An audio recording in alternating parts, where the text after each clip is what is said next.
My mother handed me a paper plate at my own sister's rehearsal dinner. Not a real plate. A paper one. The kind you use at a child's birthday party, with the flimsy rim that collapses the moment anything heavier than a hot dog touches it. Everyone else at the table had the white ceramic that the venue provided. My brother-in-law's family had them. My aunt had one. Even the neighbors my mother barely knew had them. I had a paper plate. She slid it across the table to me without making eye contact, already turning back to laugh at something my future brother-in-law's father had said. I sat there holding it, and I didn't say a word. I was 31 years old. I had been not saying a word my entire life. Let me back up. I grew up in a house in Naperville, Illinois, where success was measured in very specific ways. My sister graduated top of her class at Northwestern, went directly into corporate law, married a man named Graham, whose family had a box at Wrigley Field. My brother got his MBA at 26, moved to a brownstone in Lincoln Park, drove a car that cost more than my first year's salary. And then there was me.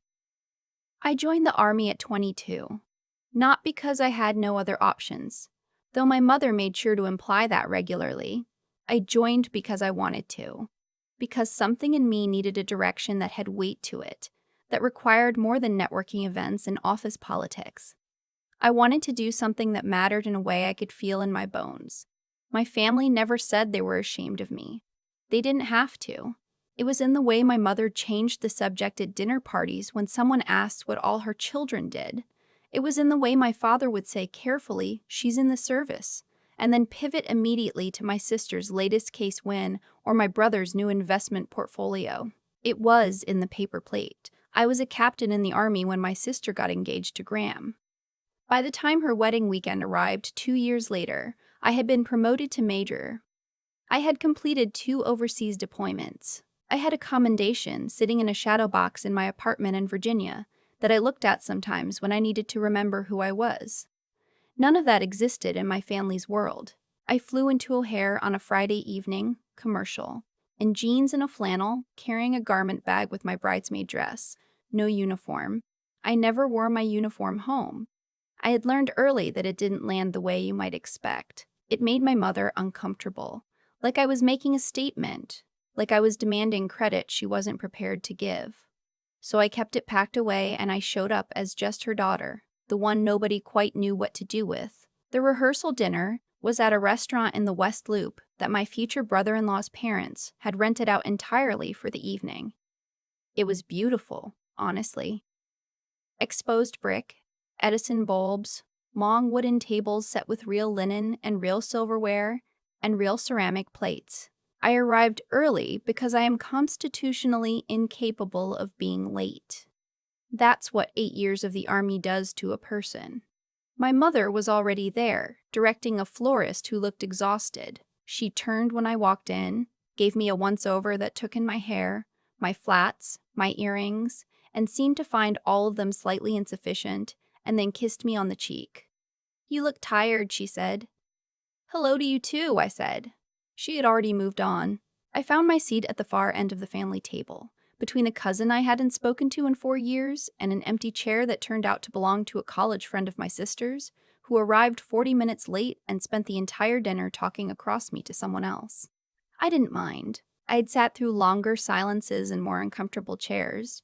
Graham's parents were warm people. His mother, a woman named Patricia who wore pearls and meant it, found me before dinner was served and asked genuine questions. What was I doing now? Where was I stationed? Did I enjoy it? She had the kind of attention that makes you feel seen, and I found myself talking more than I meant to. I told her about my unit.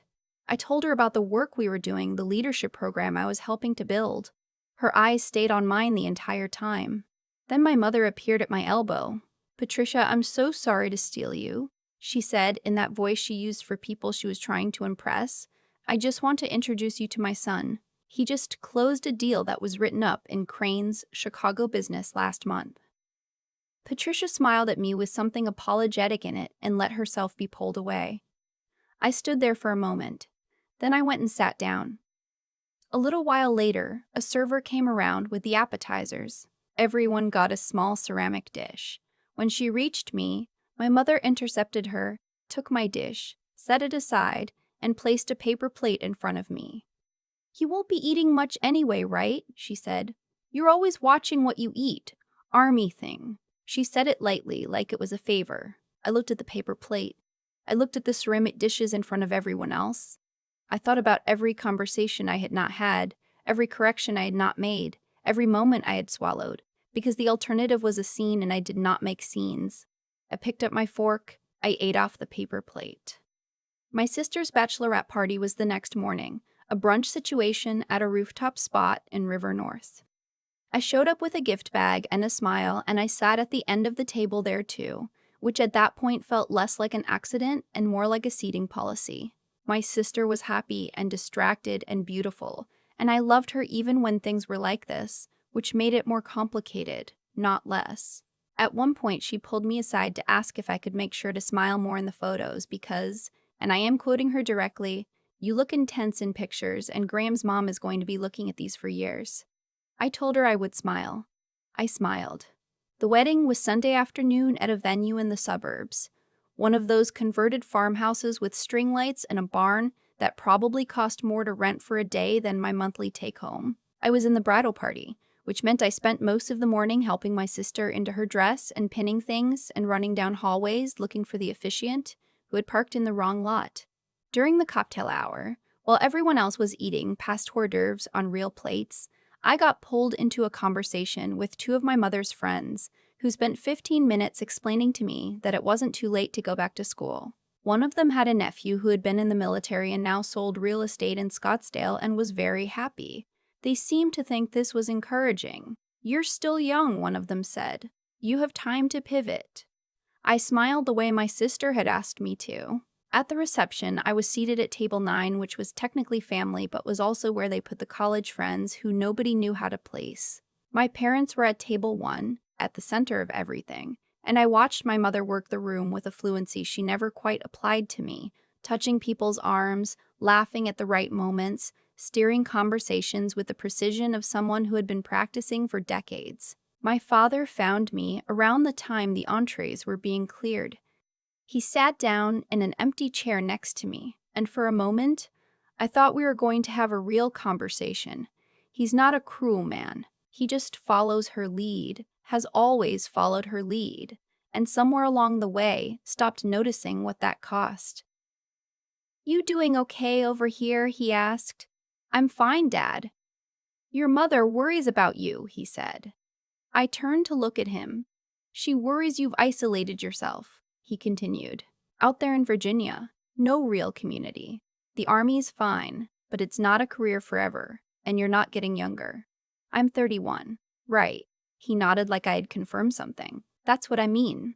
I looked out at the dance floor, where my sister and Graham were spinning in a circle of light, genuinely happy, which was the one thing I could not begrudge any of this. "I'm doing well, Dad," I said. "I got promoted." "Right, yes." He patted my hand. "Your mother mentioned that." He went back to table 1. My phone buzzed sometime around 9:30 during the toasts. I glanced at it under the table and saw a message from my sergeant major, whose name in my phone was saved simply as Top, because that's what you call a sergeant major, and that is a fact my family would not have found interesting. The message said there was a logistics issue with our equipment transfer on Monday, and he needed a decision from me before 0600. I stepped outside onto a stone patio strung with Edison bulbs and called him back. We talked for 12 minutes. I made 3 decisions, approved 2 document changes, and told him I'd be back on post by Sunday night, which meant I was going to need to leave the reception by 10 at the latest to make my flight. When I came back inside, my mother was standing near the door. "Who were you on the phone with?" she asked. "Work," I said. She looked at me the way she always looked at me when I said that. Like work was a euphemism for something she didn't want to examine too closely. "It's your sister's wedding," she said. "I know." I was outside. "You always do this," she said, not loudly, very controlled. "You make everything about your job. You can't just be present. You can't just be a normal person for one weekend." I looked at her. I thought about 12 minutes versus 31 years. I thought about paper plates and table 9 and pivoting to real estate in Scottsdale. I'm gonna say goodbye to Claire, I said. That's my sister. And then I need to get to the airport. She opened her mouth. I was already walking away. I found Claire near the cake table, shoes off, talking to a group of friends, glowing in the way people glow on days that are genuinely theirs. I hugged her for a long time and told her she was beautiful and that Graham was lucky and that I loved her. She hugged me back hard. I know it's not always easy, she said into my shoulder. It's fine, I said. You were a gorgeous bride. I got my garment bag from the coat check and walked out to the parking lot and called a car to the airport. I was back at my apartment in Virginia by 2 in the morning. I hung up my bridesmaid dress. I set my alarm for 5. I thought briefly about the paper plate, and then I let it go, because I had let things go all my life and I was good at it. What I didn't know, couldn't have anticipated, was that 3 weeks later, the letting go would become irrelevant. I was at Fort Belvoir in a Monday morning briefing when my phone lit up with a call from an unknown number, which I silenced, and then lit up again, which I stepped out to take, because twice usually means something real. It was a producer from a national news program. I won't name it, but you would know it. She had gotten my name through official channels, which meant someone at the Pentagon had given it to her, which meant this was cleared and I could talk. She wanted to do a profile. Not a short segment, a full feature, 20 minutes, on the leadership program I had spent the last 3 years building. A mentorship initiative for junior enlisted women that had just, in the previous quarter, produced its first 2 female officers from families with no prior military history, both of whom were going on to flight school. The program had been written up in 2 military journals. Apparently someone at the network had read one of them. I told her I needed to think about it. I told her I'd call back in 48 hours. I called my commander. I called our PAO. I got the approvals that needed to be gotten, and then I called her back and said yes. The piece aired on a Thursday evening in November. I watched it in my apartment with my friend Adrian, who brought wine and made comments throughout in the way only a best friend can. They had filmed part of it at the Pentagon, part of it at Fort Belvoir, and part of it with 2 of the women from my program, both of them articulate and remarkable in ways that had nothing to do with me and everything to do with themselves. But my name was in it. My rank was in it. My face was in it for 20 minutes on national television on a program that my parents watched every Thursday because they'd watched it every Thursday since before I was born. My phone started ringing at 8:57, 3 minutes after it ended. My mother called 4 times. I let it go to voicemail 4 times. My father called twice. My brother called and left a message that said, "Hey, just saw that. That was yeah. Call me." I called my brother back. "Why didn't you tell us?" he said. "Would it have mattered?" I said. There was a pause. "I'm going to be honest with you," he said, "because I think someone should be." No, probably not. And that's on us. I hadn't expected that. I sat with it for a moment. "Thanks," I said. "Mom is losing her mind," he said. "I know. She's going to call you. She already called 4 times. She's going to keep calling." "I know," I said again. She did keep calling. I let her. I wasn't ready, and I had learned over the years that the version of me who talked to my mother when I wasn't ready always ended up apologizing for things that were not my fault, and I was tired of that version of myself. She called 11 times over 3 days. On the 4th day, I called back. "Why didn't you tell us?" she said. Same as my brother, but in a completely different tone. His was confused and a little ashamed. Hers was accusing. "Tell you what specifically?" I said. "About the program. About all of it. About how." She stopped. I could hear her gathering herself. "They called you a trailblazer on national television." "I know, I was there. You never said anything." "I told you I got promoted," I said. "You said you'd mentioned it to Dad." Another pause. "Your sister saw it," she said. "She called me right after. She was crying." "I know. She texted me." "We didn't know," my mother said, and her voice had shifted into something I had not heard from her in a very long time. Something that sounded less like her managing a situation and more like someone who had been caught. We didn't know what you were doing, what you'd built. No, I said, you didn't. You should have told us. And here is where I had a choice. I could have agreed. I could have smoothed it over, absorbed the blame, let her reframe my silence as my failure and move on. I had done it 100 times. It would have been so easy. Mom, I said, you gave me a paper plate at Claire's rehearsal dinner. Silence. You sat me at table 9 at her wedding. Your college friends spent 15 minutes telling me to pivot to real estate. Dad told me I wasn't getting any younger. You said I couldn't be a normal person for one weekend because I took a 12-minute phone call that turned out to be about decisions that affected 63 people in my unit. I wasn't raising my voice. I have been trained not to raise my voice. I stopped telling you things because every time I told you things, you told me they weren't enough. So I stopped. She didn't see anything for a long time. I didn't know it was that bad, she finally said. I know you didn't, I said. That's part of what I'm telling you.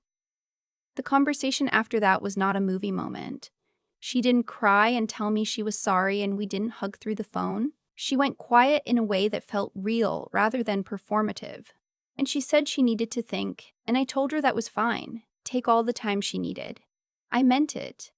What happened after was slow and imperfect and ongoing, the way real things are. My father called separately a few days later, and the conversation was shorter but more direct. He said he thought they had done their best, and he also thought their best had missed some things, and he was sorry for the things it missed. It was the most honest thing he had said to me in years, and I told him so. My mother started asking me real questions. Not the kind designed to redirect the conversation to my siblings, but actual questions. The kind that required her to listen to the answers. It was uncomfortable for both of us, like speaking a language you've known in theory but never practiced out loud. Claire came to visit me in Virginia in the spring. She stood in my apartment and looked at the shadow box with the commendation and was quiet for a moment. I knew you were good at your job, she said. I just didn't know what your job was. I know, I said. I should have asked. Yeah, I said. You should have. We had dinner and we talked until midnight, and she missed her early flight home because neither of us wanted to stop. It was the first time in our adult lives that we had talked like sisters, instead of like people playing the roles of sisters.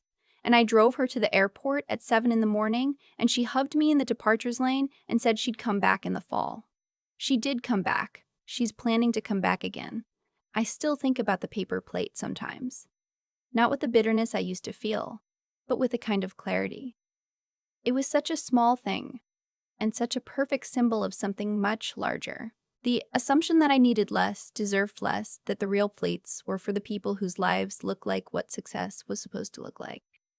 What I know now, and what I knew then but could not always hold on to, is that I had been flying my own plane for years. I didn't need them to hand me a ticket. I didn't need to be at the right table. I had built something real, something that would outlast every dinner party they had ever hosted.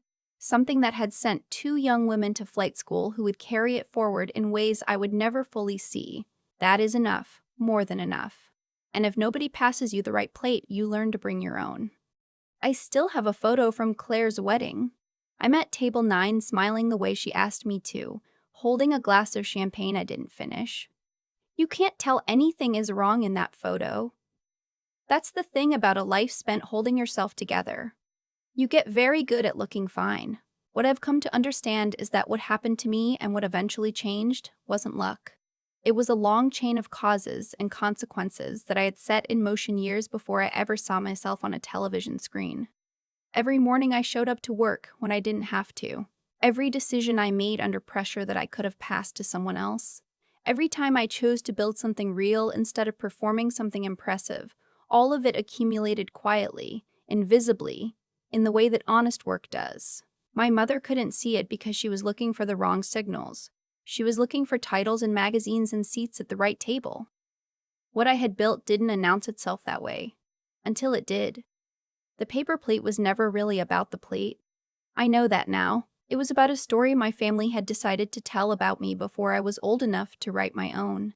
The youngest. the difficult one.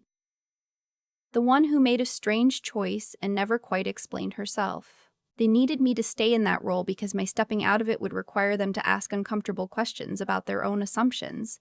It's easier to hand someone a paper plate than to reckon with why you reached for it in the first place. What I also know is that I let it happen for too long.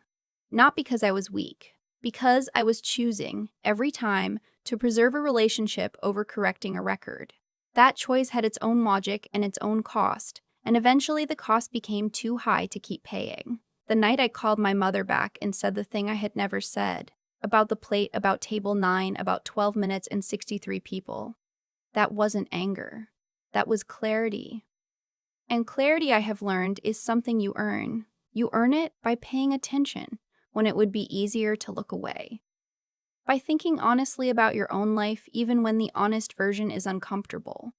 By staying curious about what is actually true rather than what is convenient. And then there's the part that nobody talks about enough, which is that none of the external recognition would have meant anything if I hadn't first decided, alone and without an audience, that what I was doing was worth doing.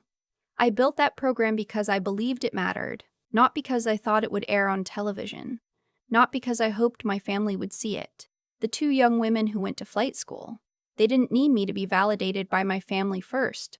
They needed me to show up and do the work.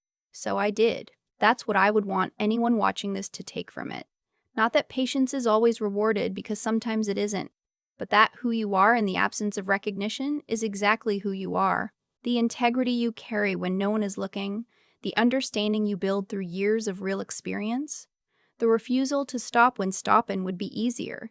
Those things are not invisible. They accumulate, and someday, in a way you cannot predict and do not need to plan for, they become undeniable. I drive my sister to the airport now when she visits. She always stays too late and misses the early flight, and neither of us minds. That's the part I didn't see coming. Not the television segment. Not my mother's silence on the phone. The late dinners with Claire, talking like we actually know each other. That turned out to be the best thing. The thing I didn't know to ask for.